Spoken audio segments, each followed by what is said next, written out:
Hey guys, and welcome to or back to the Paws in Pursuit podcast with your host, Summer Clark. So today I decided to do an episode all about overrated and underrated agility trends. You guys seem to really enjoy my previous episode all about my agility staples and what I really like to buy and use in agility.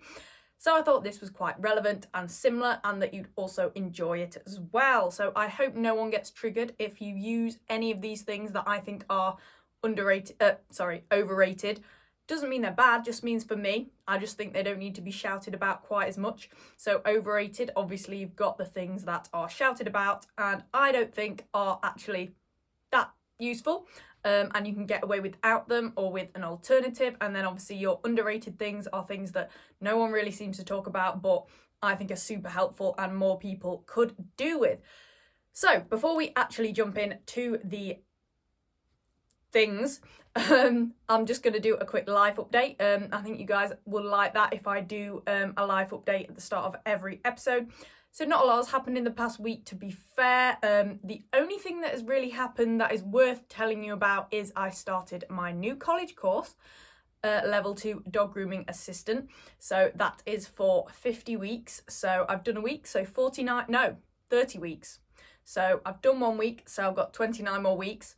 And then I have my dog grooming assistance qualification. And then I'll go on to do 50 weeks of the level 3 dog grooming. And then I'm a qualified dog groomer. So that means 79 weeks until I am a fully qualified dog groomer. So that is super exciting. As I get more into it and learn more things, then I can do some episodes about dog grooming if you guys would like that. And that is pretty much all that's happened since I've last talked to you, worth telling you in the dog world. I've got Thames this weekend, that should be cool. So if anyone's going to Thames, I will see you there. I'm hoteling because me and my mum cannot be bothered to set the tent up just for one night because we're super lazy. And also the weather's a bit iffy at the moment. It's raining and it's cold and it's June and I'm upset. Upset. Look at me not Englishing again. Anyway, so yeah, if you're at Thames, come and say hi. I'm there both days and that will be very cool. So that said, let's crack on with the episode. So we're going to start with overrated things. Okay, so brace yourselves. I think trendy accessories such as dog leads, collars, harnesses, coats and toys, and human clothing are overrated. So what I mean by that is that your dog doesn't need a fancy lead, collar, harness, coat or toy. Doesn't need to be super expensive, doesn't need to be blingy. Obviously it's really nice to treat your dog and get those blingy, fancy, good looking things. But at the end of the day, they are quite expensive. So if you can't afford them or don't want to spend money on that, agility is super expensive. You want to spend your money on actual shows, petrol, training days, stuff like that. So if you're like me and work part-time, then your dog might not have as many fancy accessories, or I say like me, Arrow and Ethel do have nice things, but over time. And I do have, again, I only have a few pairs of like Gymshark leggings and stuff. I do have nice clothes, but I don't have tons of them. It's quality over quantity. But you don't need really fancy clothes to do agility in. You don't need Gymshark. You don't need all the branded leggings. You could just get leggings from literally anywhere. There's leggings at Primark. Yes, they probably won't be as comfy, but they'll do. Shoes, obviously a little bit more important, which I'll come on to in a bit. But you don't need all the branded clothes. You can do agility in whatever you want, pretty much, as long as you can move in it. You could have cheap leggings and a baggy t-shirt and you could still do agility brilliantly.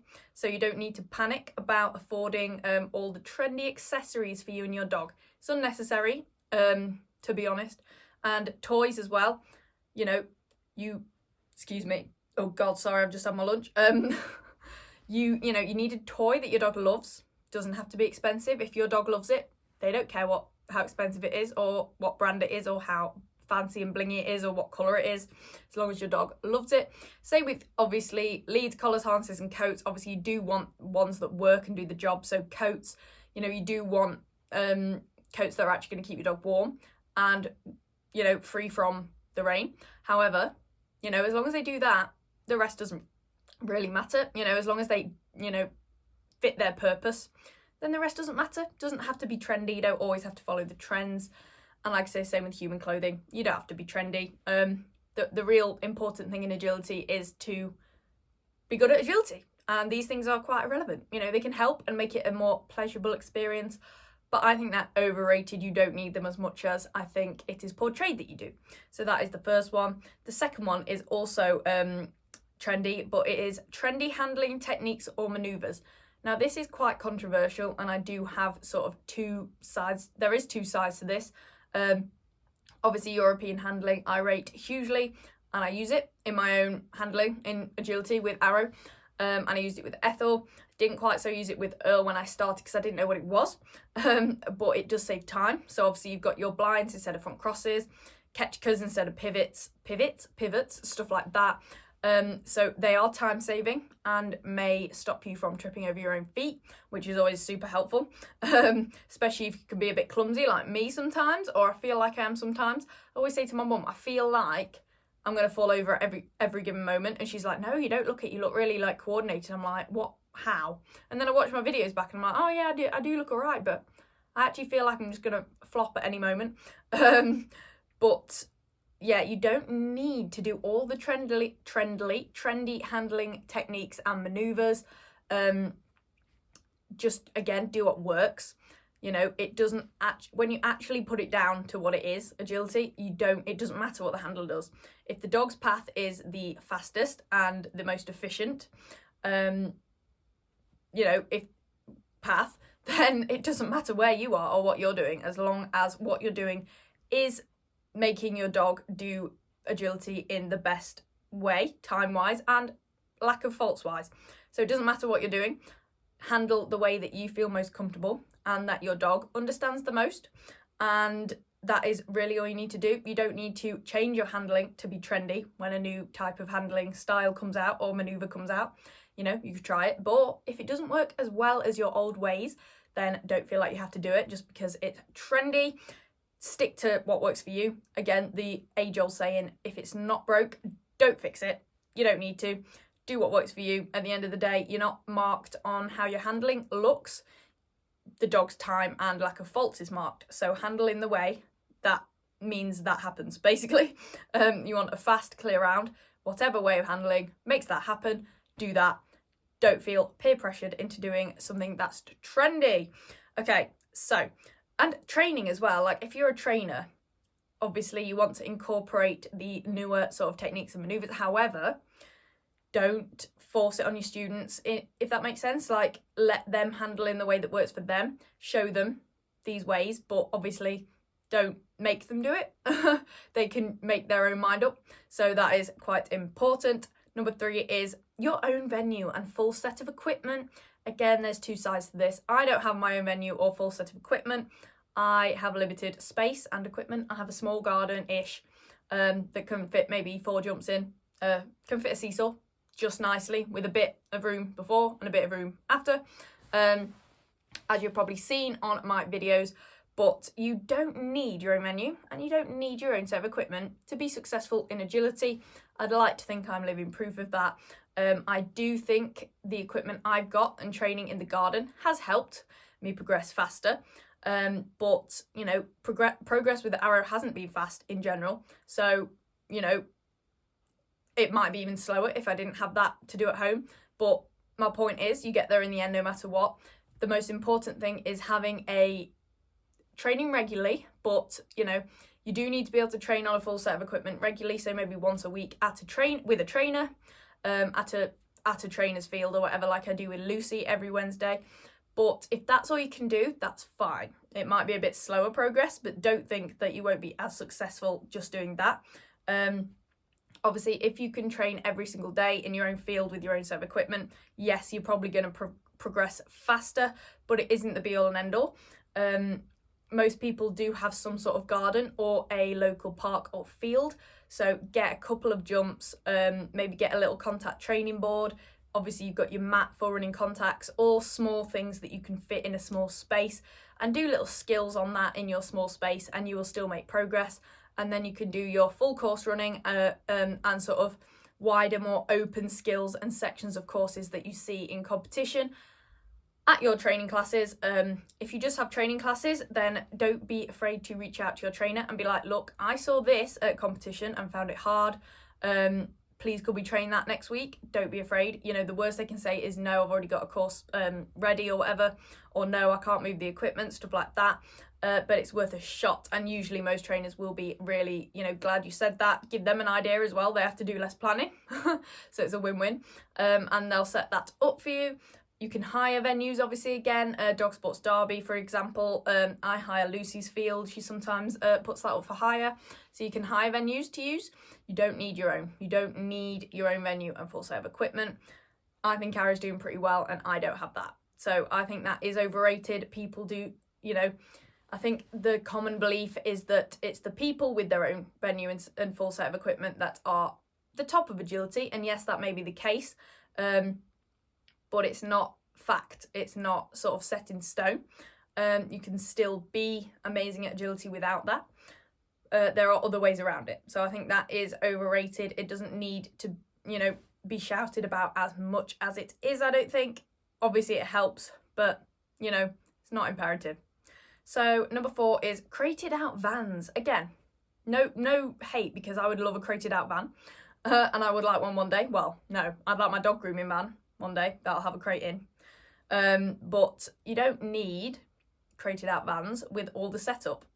You know, I feel like everyone in it, or a lot of people in agility, do have this, and it sort of looks cool, looks like you know what you're doing. You know, it's helpful because you've got your crates already there, especially if you have multiple dogs. You know, people have like hooks for their leads and their toys and stuff like that, but you don't need a crated out van. Dog safety wise as well, yes, they're super safe, but there are other ways around it. So for example, in my car, I only have a little Toyota Aygo, a very small car. It does have 5 doors, but it is small, but I can fit a crate on my back seat, and I strap it in, bungee it in around the front seats, and then put the seatbelt through it. And that is so sturdy and so secure, and then push the passenger seat back to, you know, squash it between the passenger seat in the front and in the back, so that it is super solid. And honestly, if you went and you shook it, it would not move. So that's how I get Ara to and from training, or shows if I go just me and him. And then the van, my mum's van, it's not crated out, but my dad, we have 2 crates, one big, one little, for Arrow and Ethel. And they are, I can't remember how he fixed them down, but he like screwed them in, so they're proper, just sat there in the back of the van. So it kind of is a crated out van, but you know what I mean by crated out van, as in like the typical, you open the back doors and there's like the 4 crates there or whatever. Doesn't need to be fancy like that. As long as it's safe, it doesn't matter what format it's in or what it looks like. As long as you have a safe way of transporting your dog in a crate. It doesn't need to be like that typical crated out van. I think those are overrated. Again, they're expensive. You don't need it. I've never had that, and look at what I've been doing. You know, I've been abroad, all sorts of things. So yes, it can help, and it's easier, and there's less work involved, I suppose, once you've got it fitted. However, it's not the be all and end all. You don't need it. There are other ways to make sure that you can get your dog to and from agility safely in the car or the van.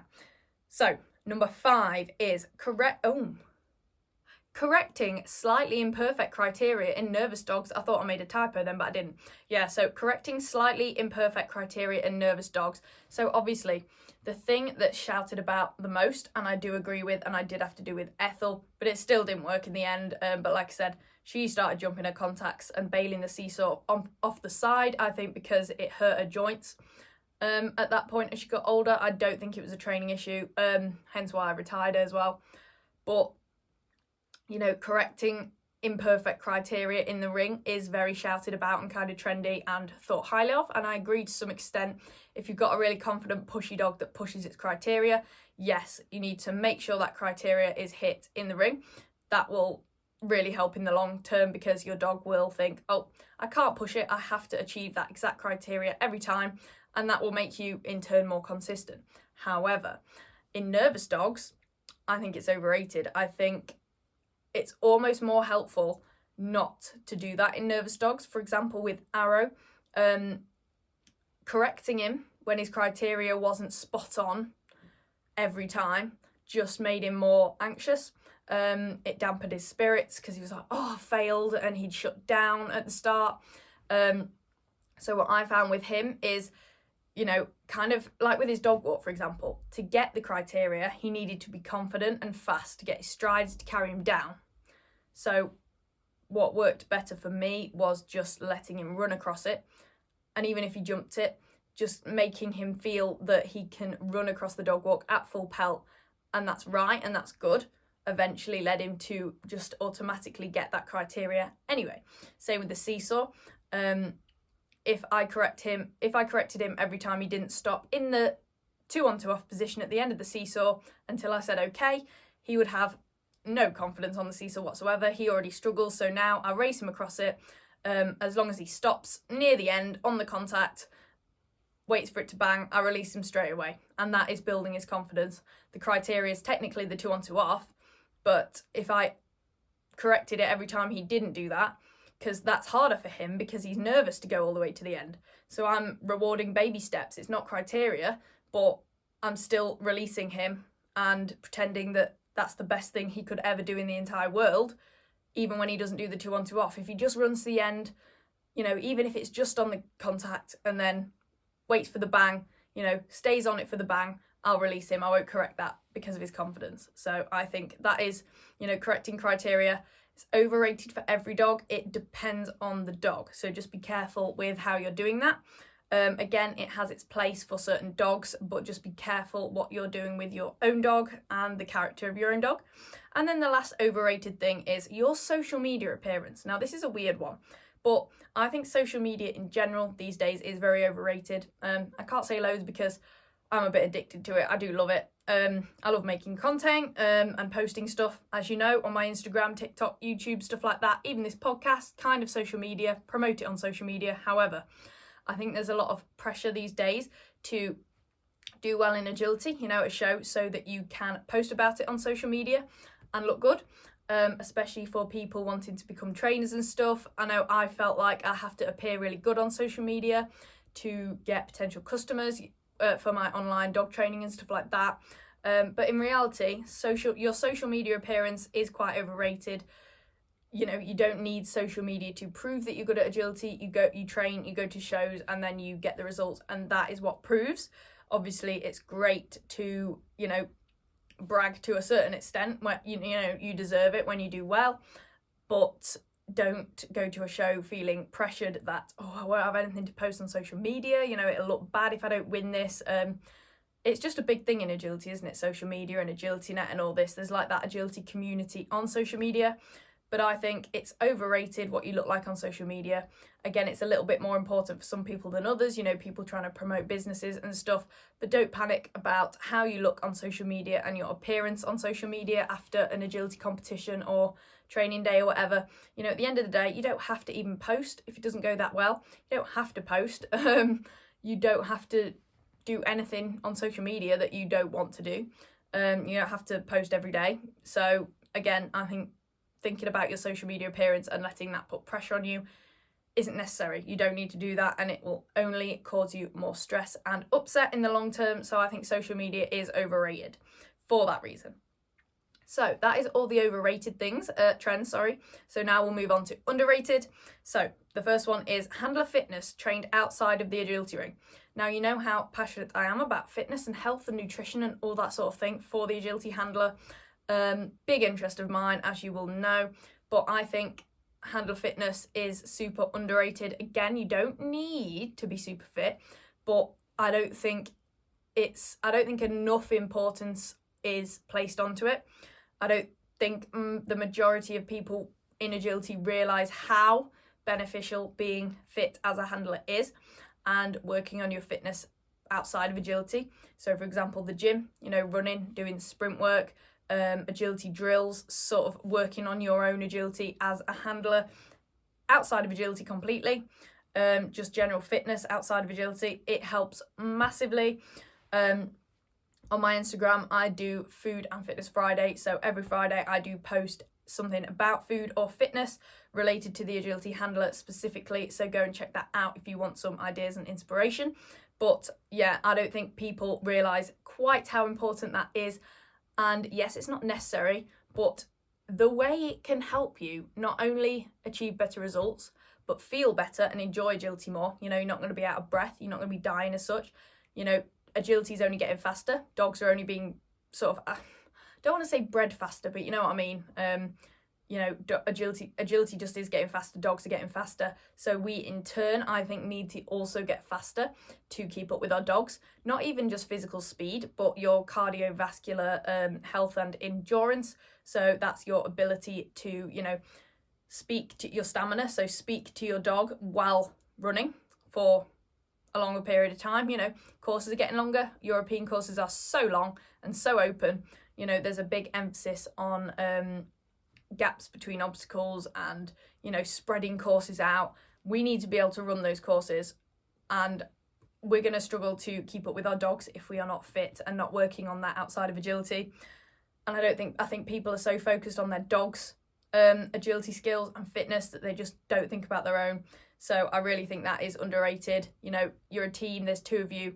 Yes, it's the dog that's technically being marked and timed, but without you, they wouldn't have a clue where they're going.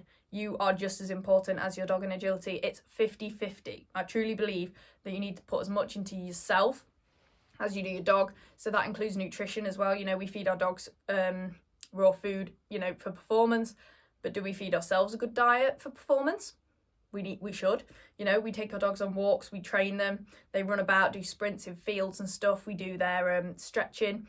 We warm them up and cool them down, because the worst thing that could happen is our dogs get injured. You know, in our heads, and that is bad. But what if you get injured too? Then you can't do agility still. And people are like, oh, I'll just put with it. No, you will. If you're injured, you can't perform at your best in agility.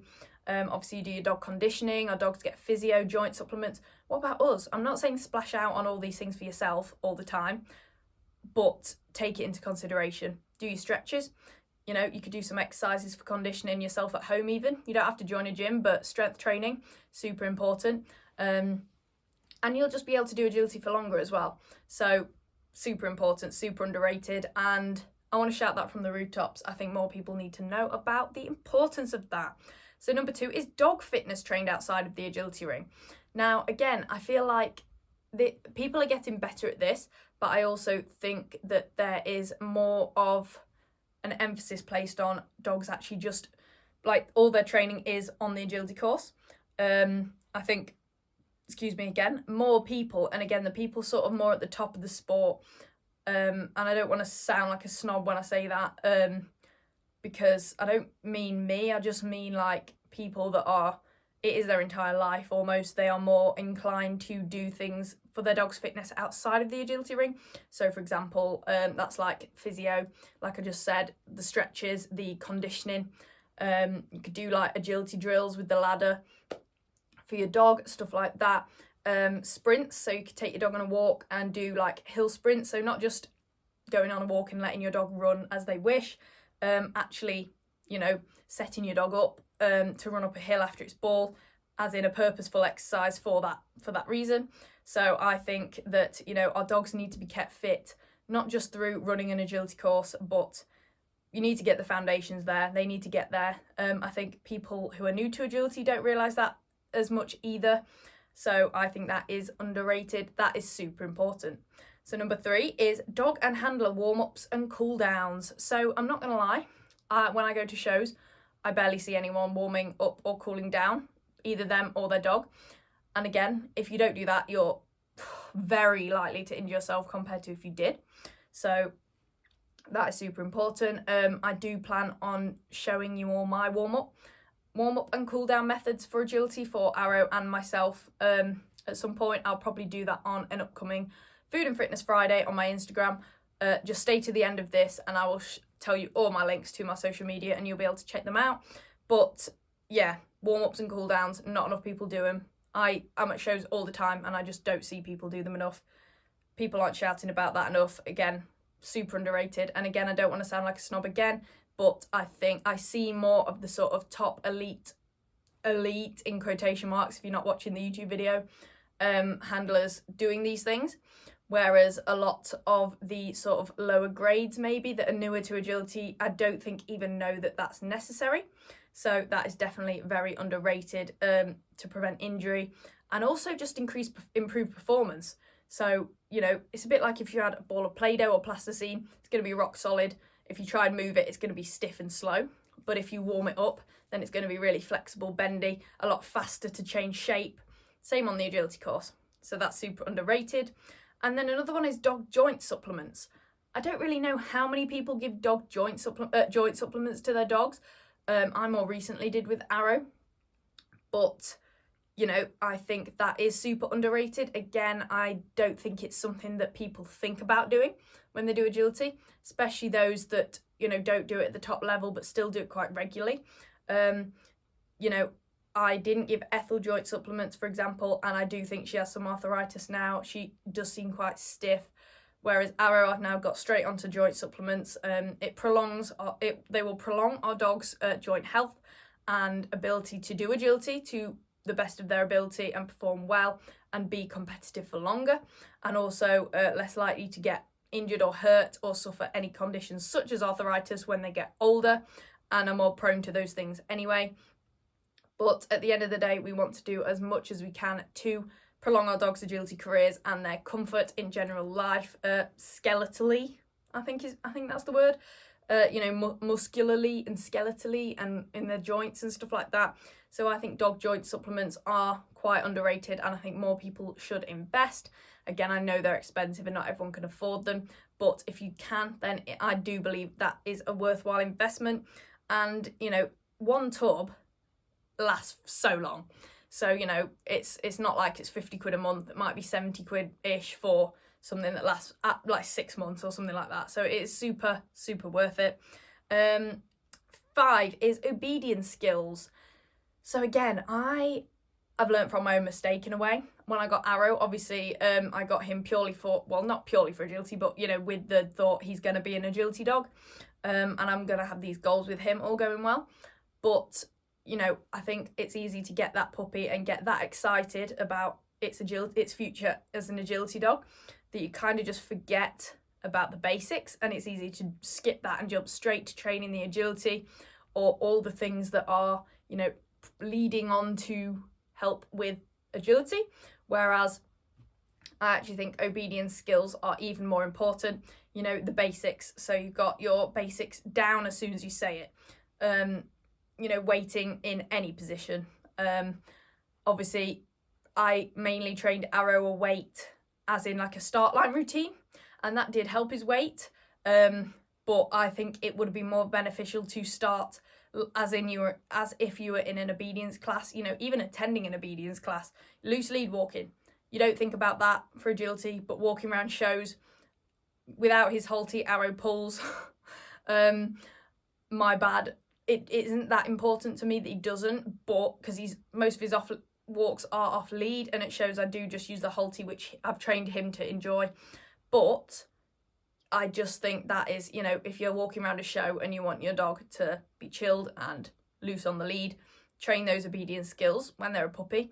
You know, retrieving things. It's nothing to do with agility, but it teaches your dog to listen to you. It's not all about just the agility. You know, you want to teach your dog. You basically want to acclimatise your dog to listening to everything you have to say, doing as it's told, being obedient, you know, looking up to you, respecting you, and then that will carry on over into agility later down the line. I think obedience skills are super underrated. You know, if your dog is perfect with obedience before it starts agility, it's probably going to find, you know, you're probably going to find getting into agility and being successful easier and less stressful and have less behavioural problems with your dog. So the last one, this is kind of a funny one. It's a bit of a joke, but, you know, light-hearted, peaked caps. Most of you probably know I used to be that person that would only ever wear a peak cap in agility. The only reason I don't wear it now is because of my new hairstyle, and to be honest, if I wear a peak cap all day and take it off, my hair looks awful. This hairstyle is not meant to be flat. The peak cap makes it flat. It looks horrendous. I hate it. So I just don't wear peak caps anymore. Again, I don't really need to tie my hair back. Like if I do that, if I look forward, like I'm looking down at Arrow, it doesn't really go in my face. I can still see. I'm growing it a bit though, so I might have to start putting it in a ponytail. But that's the only reason I don't wear peak caps anymore. Don't want to have to wash my hair I wash my hair like twice a week, otherwise it goes frizzy. I don't want to have to wash my hair after every day of agility, to be honest, just to make it look decent again for the next day. So I don't. But peak caps, honestly, really underrated. Not that many people wear them for agility, but they are so handy. Like, honestly, when I started not wearing peak caps for agility, I was so aware of like the brightness of the sun, you know, sun's in my eyes, you know, it kind of focuses you in because you can't see this bit. You're focused in on what you're looking straight ahead at. And I think more people should try the peak cap because I just think it really helps with your agility. You know, it keeps your hair out your face, keeps the sun out your eyes, keeps the wind out your face, I guess, kind of.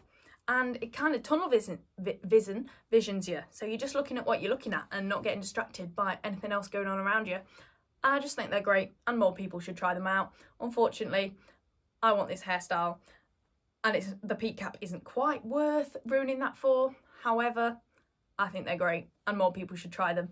And that's why I used to be that person that would never be seen without one. So that is everything for today's episode. I hope you enjoyed that. Excuse me again. Feel free to let me know if you disagree with any of it. It'd be fun to have a conversation. But for now, go and follow all of my social media. I will put those links on the screen here on the YouTube video and down below in the description on Spotify and Apple Podcasts and wherever else you get your podcasts. Please do leave a rating or a review on the podcast on Spotify or Apple Podcasts. Again, that would mean the world to me. Hopefully 5 stars, you know, wink wink. But I'm not gonna say what you should do, but that would be great. Got some great guests coming up. Got 2 guest episodes being recorded, one this week and one next week. So the next few episodes should be guests. Again, I've had a little bit of a break from guests and I've missed them. So finally getting some back. And yeah. Thank you for listening again, and I hope you enjoyed this episode. You know the drill, every Wednesday at 8 p.m. So make sure you are following the podcast, subscribed on YouTube, so you don't miss another episode, and I will see you all next week. Bye, guys.